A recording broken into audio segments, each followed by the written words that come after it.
Today I'll discuss the 4 things you really should do before you just start tossing money into savings or to extra debt payments. It's a 5 minutes of preparation is worth 15 minutes of perspiration situation. Really, it could save you thousands of dollars. Just take the time to do it. Hi, my name is Kate Moody. You can call me Ms. Moody. I am your money librarian, here to help take the mystery out of personal finance so you can outsmart your money, have more savings, more fun, and less stress. I am so excited that you are in a financial position where you can put extra money towards your debts and savings, and I want you to. That is awesome. I want you to throw money at it like a drunk drag queen throws shade. Is that even a saying anymore? Whatever, it's useful. But to do this right, let's have our bases covered. 1. Be sure that you're getting the at-work company match. So talk to HR. If your employer has an at-work retirement match, they'll put in as much as you do up to a certain point. Let's say you make 80 grand and they match up to 4%. That is a $3,200 a year raise for like 10 minutes worth of paperwork. You know who makes $3,200 every 10 minutes? LeBron James. You are now making LeBron James money, for 10 minutes. But still. Yeah, that's why I am super insistent that this is your number 1 to-do. Don't start throwing money at debts until you're getting this raise at work. If you're not taking that money, you're telling your job, no thank you, I'm good making less money. Really?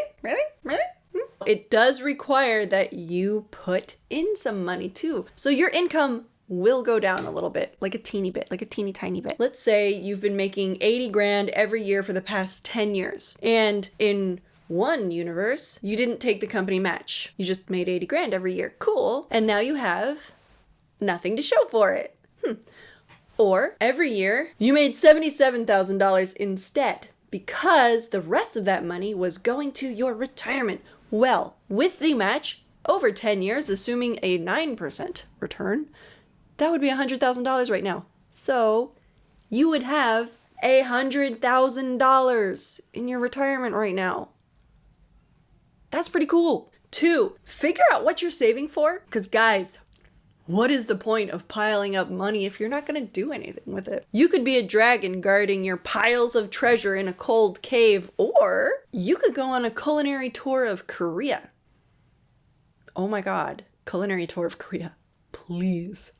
That would be amazing. There are 2 things everybody should be saving for: emergencies and retirement. After that, it is up to you, man. It is important that you have a clear and vivid picture of what it is you are saving for. That'll make saving so much easier. When you don't have a clear and vivid picture, it doesn't feel like you're getting anything for your money. You're putting money into this savings account and you're saying, why? Consider what kind of life you want to lead. What are your bigger plans that don't really fit into your everyday budget? This is going to be things like house, car, kids, marriage, education, or like sending money back home. Whatever's important to you. Just don't be one of those people who turns 30 and then says, oh, you know what? Maybe I want to buy a house and have children and get married now.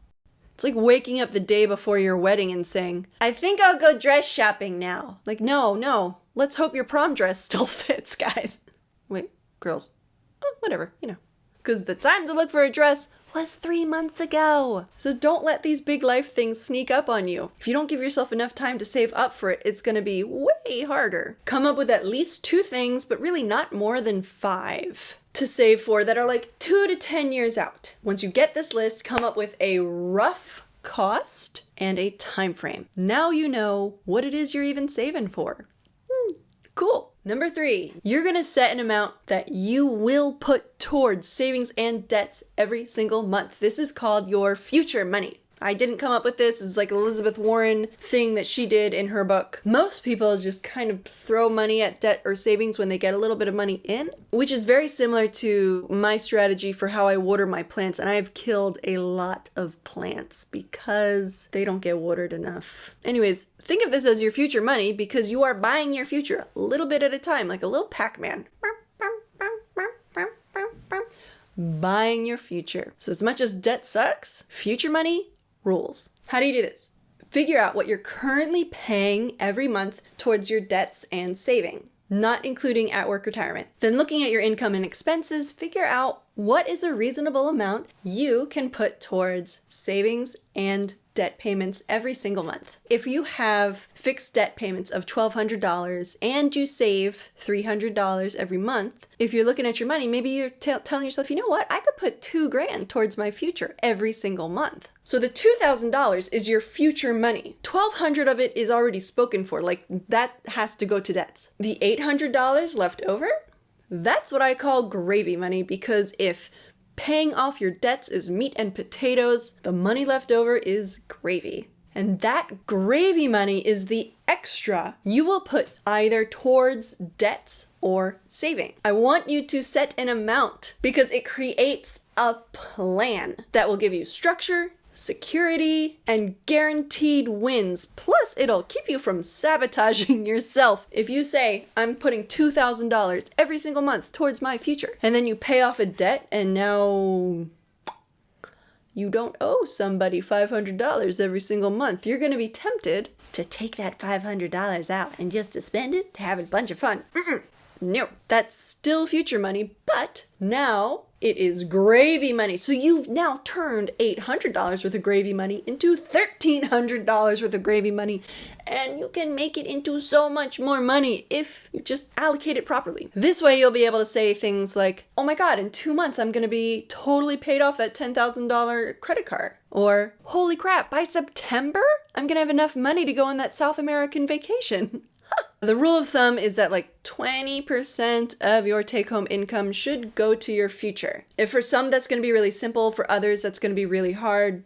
Depends on so many factors, but aim for about 20%. If you're digging this video, hit that little thumbs up button so to let like the YouTube bots know. Number 4, now it's time to determine what your basic emergency fund is. Not to be confused with a basic bitch emergency fund, which is saving up money to get a tattoo of a Chinese symbol you're told means unique. A basic emergency fund is enough to cover most of the things life is gonna throw at you. Those unexpected expenses for things that you could never have predicted and you absolutely have to pay for. Ms. Moody recommends that you name your emergency fund after your favorite superhero. Mine is named my Slayer fund after Buffy the Vampire Slayer, because Slayer fund like sounds cooler and also kind of makes me think of the metal band. Which then makes me laugh since it's a savings account.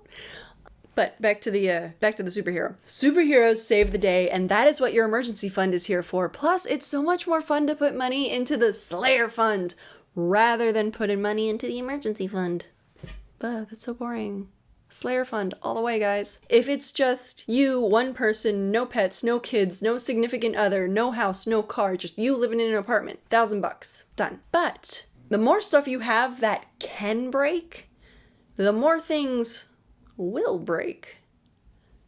And the more you'll need. So start with $1,000 for you. Add $500 for any other people that you are in charge of, that you are financially responsible for. Pets. Add $500 for your first pet and $100 for every pet thereafter. Add $1,000 if you have a house, and if you have a car, add $500. One person, 2 pets, $1,600. One adult, one child, one pet, $2,000. One adult, one child, one pet, and a home, $3,000. Adult, child, pet, home, car, $3,500. What is the basic level that your emergency fund needs to get to? Please don't misinterpret me. I don't mean that if your pet gets sick, you can only spend $500 on it. No, the entirety of the emergency fund can be spent on anything that you could not have predicted and you absolutely must pay for. I just told you to set aside $1,000 for your house. If your water heater breaks and it's gonna cost you $1,500 to fix it, you're not gonna sell the house. And hopefully you won't live without hot water. Use the emergency fund, that's what it's there for. Before you get crazy, saving money and paying down debt, be sure you're getting the at-work retirement. Put a number on how much you're gonna set aside every month. That's your future money. Determine how much your basic emergency fund is, and figure out what on earth you're saving all this money for. Hey, let me know what you're saving for in the comments. Let me live vicariously through you. Don't forget to subscribe for more librarian-approved money tips. Thanks for watching. Cheers. And also, a cat I'm fostering is currently singing the song of its people in my bathroom right now, and it is an epic tale. So if you hear little kitty cat cries, that's what's going on.